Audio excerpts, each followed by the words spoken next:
So SV Rangarao గారు నన్ను ఆశీర్వదించడం, ఆయన నన్ను ఎత్తుకున్నారట 72. ఇప్పుడు మనవాడిని చూస్తున్నట్టు ఎలా ఉందో నాకు, ఆయన బాగా చెప్తున్నావు, బట్ నాకంటే స్పీడ్ చెప్తున్నావు, కొంచెం తగ్గించు స్పీడ్ అన్నది నాన్నగారు చెప్తూ ఉంటారు. Because I was just 11 years old.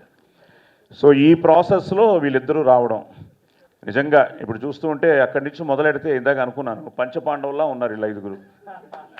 So ఇందులో ఎవరు అర్జునుడో, ఎవరు భీముడో, ఎవరు ధర్మరాజు మీరే అవ్వాలి. సో మీరు డిసైడ్ చేసుకుంటే వీళ్ళందరికీ కృష్ణుడు ఇక్కడ ఉన్నాడు. అరే చక్రం తిప్పేవాడు. మళ్ళీ తమాషా ఇందాక అనుకున్నా, ఈయనేదో టీజర్లోనే ఎక్కడో గద పట్టుకున్నాడు, మీకోసం మేము రెడీ చేసాం. ఈయన పట్టుకున్నాడు. సో అప్పుడు అనిపించింది ఇతను సుయోధనుడైతే ఆయన దానవీర సూర కర్ణుడు అని బోస్బాబు గారు. ఎందుకంటే కర్ణుడు సుయోధనుడు గురించి అదే మాట్లాడుతున్నప్పుడు